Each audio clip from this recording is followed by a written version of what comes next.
কিছু গল্পের শুরু হয় রহস্যে আর শেষ হয় ভালোবাসায়। এটি সেই রকমই একটি গল্প, যেখানে মনের গভীরে জমে থাকা অনুভূতিরা ধীরে ধীরে জাগ্রত হয়। রাত তখন প্রায় 10টা। ধোঁয়াটে আকাশ, রাস্তার ল্যাম্পপোস্টের আলো যেন ধীরে ধীরে ঝিমিয়ে পড়ছে।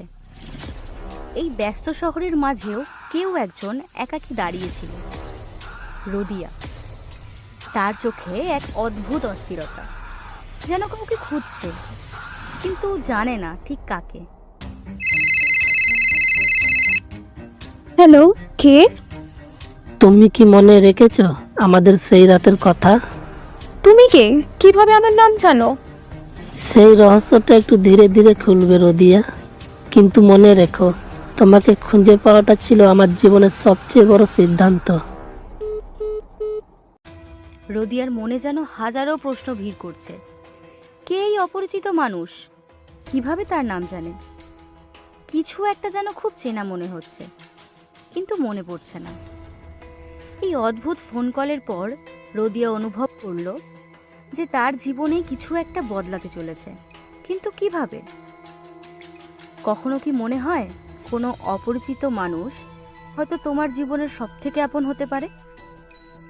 প্রেম আর রহস্য হাত ধরাধরি করে যখন চলতে শুরু করলে, অতীত আর বর্তমানের মাঝখানে জমে ওঠে এক অদ্ভুত কুয়াশা। রোদিয়া এখনো ভাবতে পারছে না ফোনের সেই অপরিচিত মানুষ আর তার চেনা অচেনা অনুভূতিগুলো। রাতে ঘুম আসছিল না। বিছানায় শুয়ে শুয়ে রোদিয়া ডায়েরির পাতায় কি যেন খুঁজছিল। তার ডায়েরির প্রতিটি পাতায় জমে আছে পুরনো অনুভূতির ধুলো। কেন জানি এই ফোন কলটা আমার পুরনো কোনো স্মৃতির সাথে মিলে যাচ্ছে, কিন্তু কিভাবে? আমি তো ওকে চিনি না। ডায়েরির শেষ পাতায় লিখে ফেলল, অপরিচিত তুমি কে? তুমি বলছো কেউ একজন ফোন করে বলেছে তোমাকে খুঁজে পাওয়াই তার জীবনের সেরা সিদ্ধান্ত? হ্যাঁ, আর শুনলে মনে হলো আমি যেন ওকে আগে থেকেই চিনি, কিন্তু কোথায় দেখেছি, কিভাবে জানি, কিছুই মনে পড়ছে না। এই যে, এটাই প্রেম। সব সময়ই রহস্যময় লাগে। না তানিয়া, এটা প্রেমের গল্প নয়, এর মধ্যে কিছু একটা লুকোনো আছে। হ্যালো, রোদিয়া, কিছু প্রশ্নের উত্তর খুঁজছ, তাই তো? তুমি কে? কেন আমার পেছনে আছো? কারণ তুমি একদিন আমায় কথা দিয়েছিলে যে তুমি ফিরবে। কোথায়? আমি তো এমন কোনো কথা দিইনি। তোমার মনে নেই, কিন্তু আমি কখনো ভুলিনি। সময় এসে গেছে সব সত্যি উন্মোচনের। কাল রাত 11টা, সেন্ট্রাল পার্ক।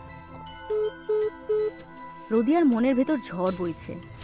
এই অচেনা কণ্ঠ আর কথা তার জীবনের একটা পুরনো অধ্যায়ের সাথে মিশে আছে, কিন্তু সে কিভাবে এতটা ভুলে গেল? আগামীকাল রাত 11টা, সেন্ট্রাল পার্কে কি অপেক্ষা করছে তার জন্য? সত্যি নাকি আরও রহস্য? যখন অতীত ফিরে আসে তখন মনে প্রশ্ন জাগে, এটা কি শুধুই এক পুরনো গল্পের পুনরাবৃত্তি, নাকি নতুন কিছু শুরু হওয়ার ইঙ্গিত?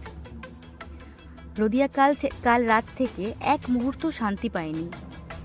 সেন্ট্রাল পার্কে যাওয়া তার জীবনের সব কিছু বদলে দিতে পারে, কিন্তু সে জানে না ভালো না খারাপের দিকে।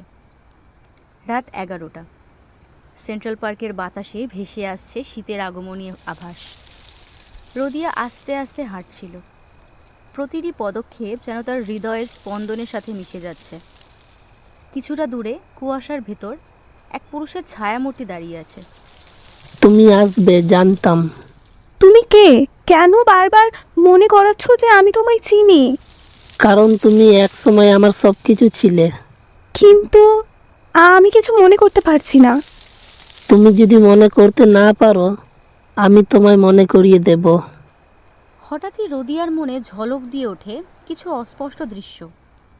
এক পার্টির রাত, ছাদের নিচে তার সাথে সময় কাটানো কোনো এক ঝগড়া, এবং তারপর হঠাৎ সব কিছু অন্ধকার হয়ে যাওয়া।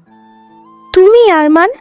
তুমি শেষবার আমাকে ছেড়ে যাওয়ার পর সব কিছু বদলে গিয়েছিল, কিন্তু আমি জানতাম তুমি ফিরে আসবে। আমি কি ভুল করেছিলাম? আমি কেন তোমার থেকে দূরে গিয়েছিলাম? ভুল না, সময়ই আমাদের দূরে নিয়ে গিয়েছিল, কিন্তু আমি প্রতিটা দিন তোমার ফেরার অপেক্ষায় ছিলাম রোদিয়া। তাহলে এতদিন কোথায় ছিলে? আমরা সব সময় কাছাকাছি ছিলাম, শুধু পথগুলো আলাদা ছিল। এখন সময় এসেছে সেই পথগুলো আবার এক করার।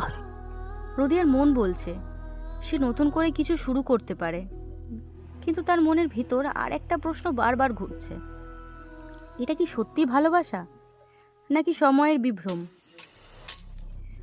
ভালোবাসার গল্প তখনই সত্যিকারের রহস্য হয়ে ওঠে যখন অতীত আর বর্তমান একে অপরের সাথে মিলে যায়। রোদিয়া আর আরমানের গল্প ঠিক সেই পথেই এগোচ্ছে, কিন্তু শেষ কোথায়? আমি কিছুটা মনে করতে পারছি। তোমার সাথে দেখা হয়েছিল এক পার্টিতে, তাই না?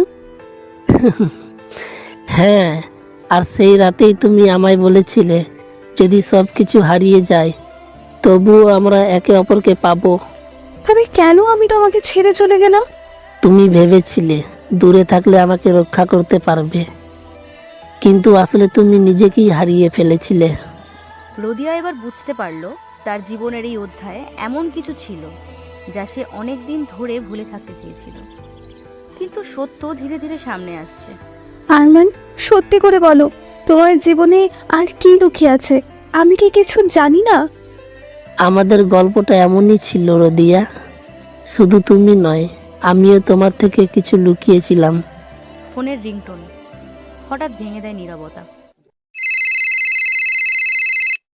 রোদিয়া কল ধরে। হ্যালো, তুমি কি ভাবছো যে আরমান সত্যি বলছে? কে তুমি? আর তুমি এসব কিভাবে জানো? যতটা জানো তার চেয়েও অনেক বেশি লুকানো আছে। বিশ্বাস করো, গল্পটা এত সহজ নয়। কল কেটে যায়। রোদিয়া এবার পুরোপুরি দ্বিধায় পড়ে গেল। কার কথা সে বিশ্বাস করবে? আরমান যে তার অতীতের প্রেম, নাকি নতুন অচেনা কণ্ঠ যে ইঙ্গিত দিচ্ছে আরো বড় কোনো রহস্যের? আমি কি করব? আরমান কি সত্যি আমাকে ভালোবেসেছিল, নাকি সব কিছু শুধুই একটা খেলা?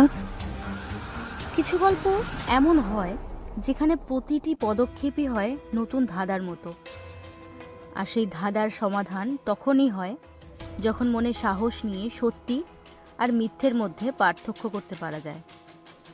রোদিয়া কি তার ভালোবাসাকে নতুন করে গ্রহণ করবে, নাকি নতুন সত্য তাকে সব কিছু থেকে দূরে সরিয়ে দেবে?